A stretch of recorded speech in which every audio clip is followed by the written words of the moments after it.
পর থেকে যেন বাজারের উপরে সরাসরি কোনো টাকা নিক্ষেপ করা হয় না।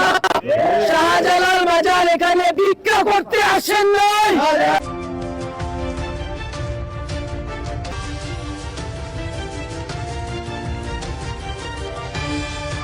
শাহজালাল উনি আসছেন একজন অলি, আমাদের এখানে উনার ইচ্ছা নাই, আল্লাহর হুকুমে উনি আমাদের সিলেটে আসছেন আমাদের বিপদের দিনে, আমাদের দুর্দিনে এসেছেন। উনি আসার কারণে আমরা আলোকিত সিলেট হয়েছি, পুরা বাংলাদেশ আলোকিত হয়েছে। এখন প্রশ্ন হচ্ছে, আমরা সবাই বলেছিলাম একমত দিয়ে যে মাজারের উপরে কেউ সরাসরি টাকা নিক্ষেপ অথবা ডিল মেরে দেওয়া যাবে না। এই টাকাগুলো নির্ধারিত বক্স আছে, বক্সে দেন, অথবা যে কোনো একটা দান বক্সে দেন, টাকাগুলা সরাসরি যেন মাজারের উপরে না দেওয়ার জন্য।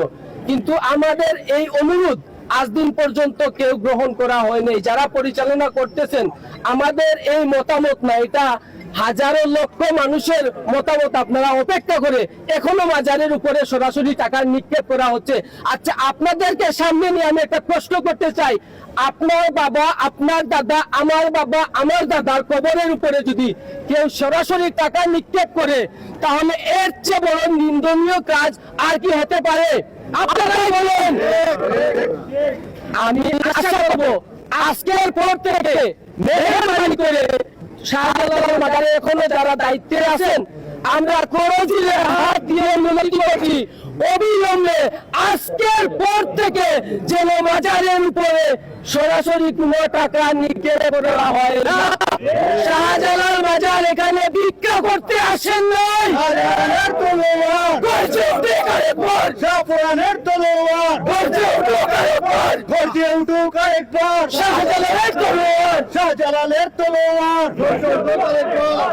আমরা সিলেটে জন্মগ্রহণ করেছি বিধায় আমরা গর্ববোধ করি।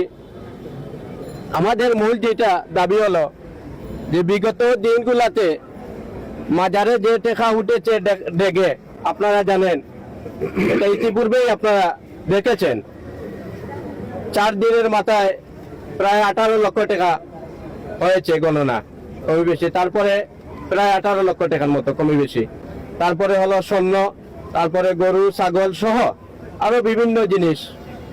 এটা আসলে বক্তবৃন্দ নিয়ে আসেন বিভিন্ন জায়গা থেকে, কিন্তু এইগুলার বিগত বছরগুলাতে আমরা কোনো হিসাব পাই নাই।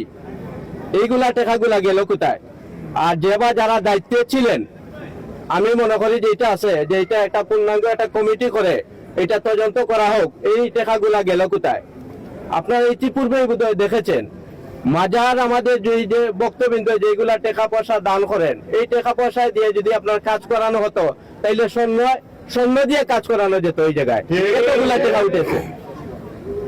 অতি দুঃখ হয়, দুঃখ নিয়ে কথাগুলা বলতে হচ্ছে যে আমাদের বিবেক কোথায় চলে গেছে? আমাদের বিবেক। এই হলো আমাদের প্রথম যেটা আছে, যে অতীতে যেগুলা টাকা, এগুলার পূর্ণাঙ্গ হিসাব, এবং সামনে যে টাকাগুলা দেখে বক্তবৃন্দ যারা দান করবেন, এই টাকাগুলা যাতে রেগুলার গণনা হয় এবং সঠিকভাবে সেটার হিসাব দেওয়া হয়। আমরা আজকে এখানে যারা উপস্থিত হয়েছে, ইতিমধ্যে আপনারা জেনেছেন আমরা যে উদ্দেশ্য এবং আদর্শ নিয়ে আজকে এখানে সামনে পথ চলার জন্য এখানে আপনাদের সামনে উপস্থিত হয়েছি। আমাদের দাবি একটাই, যে আমরা সবচেয়ে বড় পরিচয় হচ্ছে আমরা একজন মানুষ। তার সেকেন্ড টাইম যে পরিচয়টা হচ্ছে আমরা মুসলমান। একজন মুসলমান হিসাবে দায়িত্বশীল জায়গা থেকে আমরা এই দরগার যে ইদানিং এর যে বিশাল কিছু দুর্নীতির চিত্র আপনাদের সামনে তুলে ধরা হয়েছে, এসব দেখে আমাদের সিলেটবাসী হতবাক। আমরা মনে করি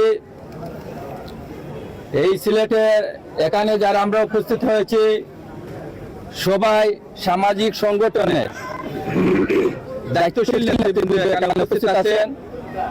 এখানে আহ্বায়ক যিনি আছেন, উনারে তো এইটি পূর্বে আপনারা উনার পরিচয় পেয়েছেন। যাই হোক, আমি বলবো এই মাজার আগে যে বললেন, উনি বলে গেছেন যে এই মাজারে যে টাকা পয়সা দান করার এগুলা উঠে, এই টাকা পয়সা দিয়ে স্বর্ণ দিয়ে দরগাটাকে তৈরি করা যেত। আপনারা এখানে যারা আমরা আসি বা বাহির থেকে লোকজন আসে, তাদের সব সময় কোনো না কোনো বাধার সম্মুখীন হন। কেউ হয়তো টাকা পয়সা নিয়ে আসেন, এখানে চুরের ভয় থাকে।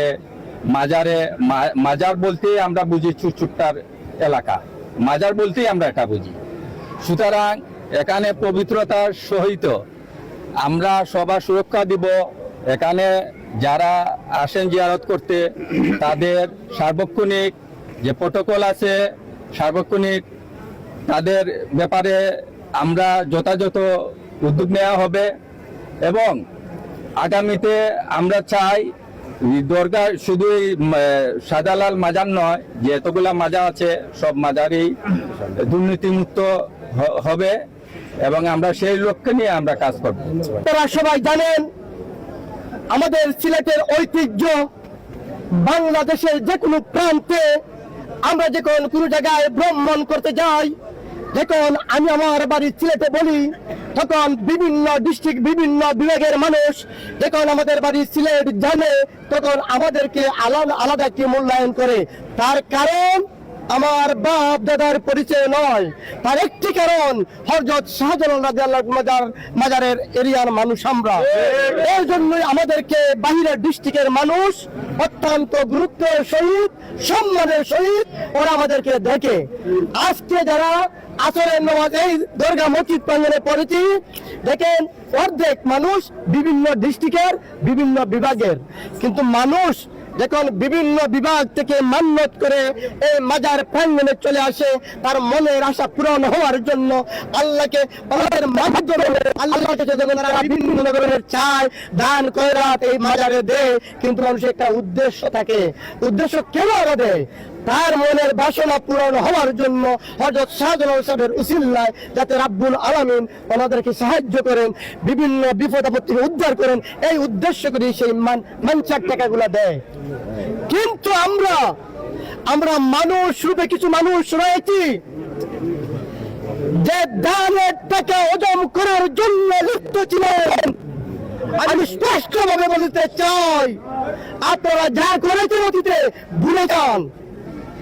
আমি সর্বপ্রথম একজন আমি স্মরণ করতে চাই ডিসি সরওয়ার আলমকে, এই সিলেটের মানুষকে, বাংলার মানুষকে উনি সজাগ করে দিয়েছে। আমরা একটি কথা বলতে চাই, আপনারা দরগার আশেপাশে দেখেন দুইটি মাদ্রাসা রয়েছে, সেদিন একজন দলিল বক্তব্য দিয়েছেন, একটি টাকা দরগা থেকে একটি মাদ্রাসা সেবা হচ্ছে না। কোথায় যাচ্ছে? যাচ্ছে। প্রতিদিন আপনারা দেখেছেন একজন সদ্য বসে যেমন চৌধুরী ভাবে যে আল বাউল কথাবার্তা বলে, উনি আজ কোথায় গেছেন? উনি ভেবেছিলেন উনি আউল বাউল কথা বলে আউলিয়ার চেয়ারম্যান সাজে উনি আবার 700 বছর ইতিহাস ওনার পরে নেওয়ার জন্য সেই দাঙ্গা তৈরি করেছিলেন। আমি আজকে মিডিয়ার মাধ্যমে জামান সাহেবকে বলতে চাই, আপনি হুঁশিয়ার হয়ে যান। কারণ আমরা কথা বলছি সিলেটবাসীর পক্ষে, আমরা ব্যক্তিগত কোনো কথা বলছি না। আমি সবার উদ্দেশ্যে বলতে চাই, এই দরগায় যে আয় হবে সরকারের মাধ্যমে